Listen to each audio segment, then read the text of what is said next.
అంతకంతకు పెరిగే బసవయ్య ఎక్కడా అని అనుకుంటున్నారా?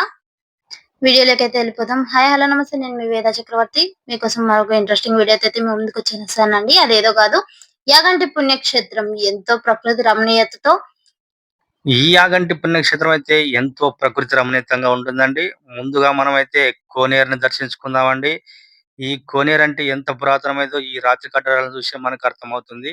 చూడండి, నిరంతరం ఈ కోనేరు ప్రవహిస్తూనే ఉంటుంది. ఈ కోనేరు యొక్క విశిష్టత ఏంటంటే, ఈ కోనేరులో ప్రవహించే నీరు ఈ చుట్టుపక్కల ఉండే ఈ దేవాలయం యొక్క ఈ కోనేరులో ప్రవహించే నీరు ఈ చుట్టుపక్కల ఉండే 20 ఎకరాలకు మాత్రమే సరిపోతుందండి.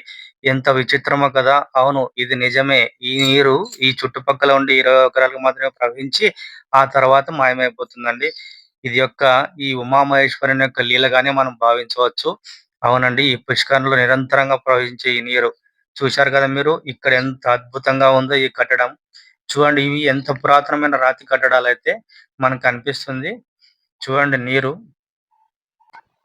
ఈ క్షేత్రం ఎంత పురాతనమైందంటే క్రీస్తు శకం 7 మరియు 8 శతాబ్దాల్లో నిర్మించినట్లు మనకి చారిత్రక కట్టడాలైతే తెలుస్తుంది.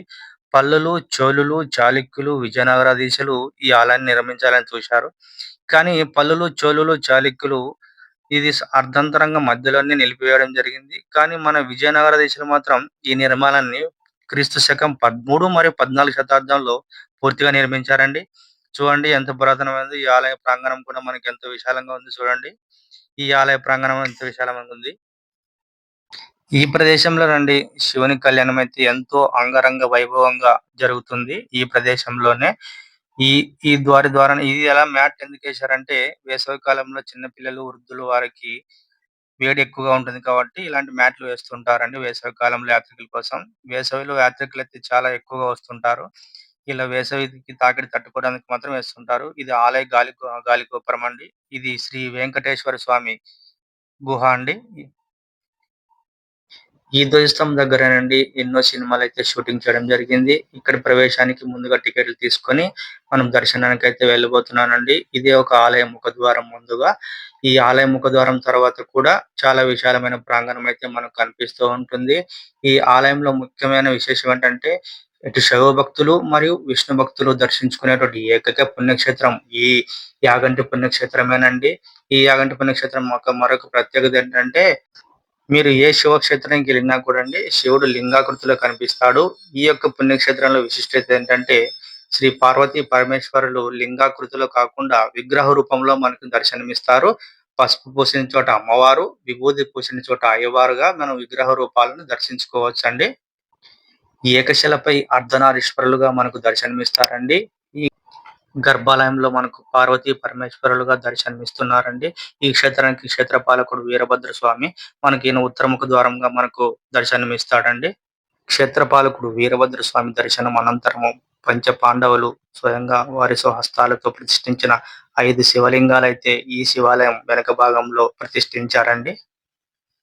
ఈ క్షేత్రం యొక్క మరొక విశిష్టత ఏంటంటే ఆకాశ దీపం అండి. ఈ ఆకాశ దీపం వెలిగించిన వారికి వారి కుటుంబంలోని ఆరోగ్యాలు, ఐశ్వర్యము, నరదిష్టి అలాంటివి ఏమి ఉండవని ఇక్కడ ఆకాశ దీపం వెలిగించేటువంటి ప్రధాన అర్చకుల ద్వారా మనం తెలుసుకున్నామండి.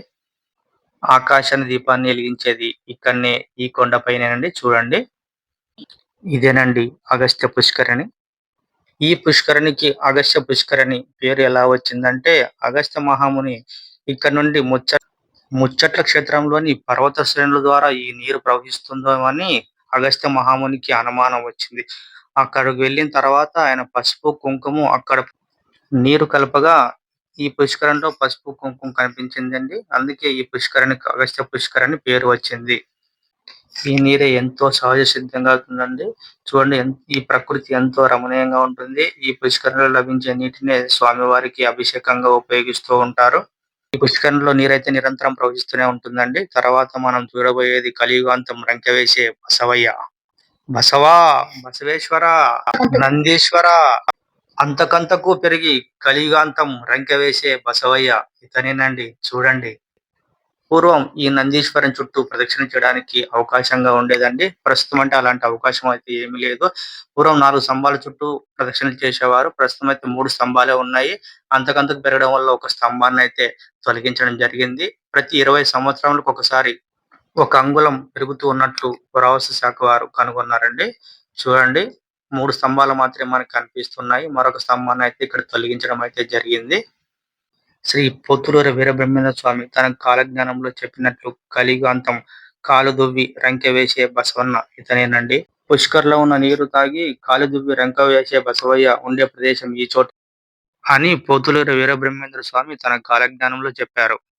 నందీశ్వరుని పాదముద్రలు స్పష్టంగా కనిపిస్తున్నాయి చూడండి. ఆలయం నుంచి బయటికి రాగానే ప్రకృతి సహజసిద్ధంగా వెలిసినట్టు గుహలు ఇవేనండి. శ్రీ వెంకటేశ్వరుని స్వామి గుహ, రోకళ్ళ గుహ, ఎర్రజ్వాల గుహలు, శంకర గుహలు ఇవేనండి. ఎంతో ప్రకృతి సహజసిద్ధమని వెలిసిన శ్రీ వెంకటేశ్వర స్వామి గుహ ఇదేనండి. అగస్త్య మహాముని శ్రీ వెంకటేశ్వర స్వామి విగ్రహాన్ని ప్రతిష్ఠించాలనుకున్నాడండి. ప్రతిష్ఠించాలనుకున్న తర్వాత విగ్రహం యొక్క కుడి కాలు బొటనవేలు గోరు విరిగిపోవడం చోట విగ్రహము పూజలకు అనర్హులుగా భావించి ఆ గుహలో భద్రపరిచాడండి. అగస్త్య మహాముని గుహ ఇదేనండి. తను తపస్సు చేస్తూ ఉండగా ఒకనాడు కాకులు తన తపస్సు దీక్షకు అంతరాయం కలిగించడంతో ఆయన కోపగ్రస్తుడై వాటికి శాపం విధించాడండి. అందుచేతనే ఈ ఈ క్షేత్రంలో కాకులకు ప్రవేశం లేదు. అందుకేనండి ఈ యొక్క పుణ్యక్షేత్రంలో కాకులైతే కనిపించవు మనకు. శ్రీ అగస్త్య మహాముని తన స్వహస్తాలతో శివలింగాన్ని అయితే ప్రతిష్ఠించాడండి. చూడండి ఎంత అద్భుతంగా ఉందో ఈ అగస్త్య గుహ. ఈ గుహలోనికి రావడానికైతే మెట్లు చాలా ఏటువాలుగా ఉంటాయండి. ఎంతో నిశ్శబ్దంగా ఉంటుంది. ప్రకృతి రమణీయంగా ఉంటుంది. ఈ గుహలోనికి వెలుతురు మాత్రం ఈ ఒక్క ప్రదేశం ఉంటే వస్తుందండి. గాలి, వెలుతురు రావడానికి ఇదొక్క ప్రదేశంలోంచి అవకాశం ఉందండి.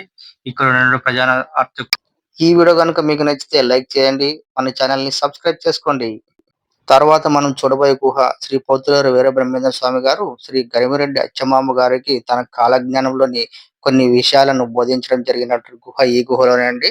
అచ్చమాంబ గారు కాలజ్ఞానంలోని కొన్ని విషయాలను తనకు బోధించమని వేడుకొనగా వీరబ్రహ్మేంద్ర స్వామి ఈ గుహలోనే ఆమెకు కొన్ని రహస్య విషయాలు అయితే చెప్పడం జరిగింది. ఈ గుహలోంచైతే మరికొన్ని పుణ్యక్షేత్రాలు వెళ్ళడానికి దారులు ఉన్నట్లుగా మనం గమనించాము.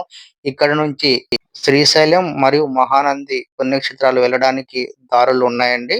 ఈ గుహ అంటే చాలా కిందికైతే ఉంటదండి. మనం కిందికి వంగుకొని రావాల్సి వస్తుంది. శ్రీ పోతులూరి వీరబ్రహ్మేంద్ర స్వామి గారు ప్రతిష్ఠించిన శివలింగాన్ని అయితే మనం దర్శనం చేసుకుంటున్నాము. మరొక ఇంట్రెస్టింగ్ వీడియోతో మేము ముందుకు వస్తాము. Okay bye.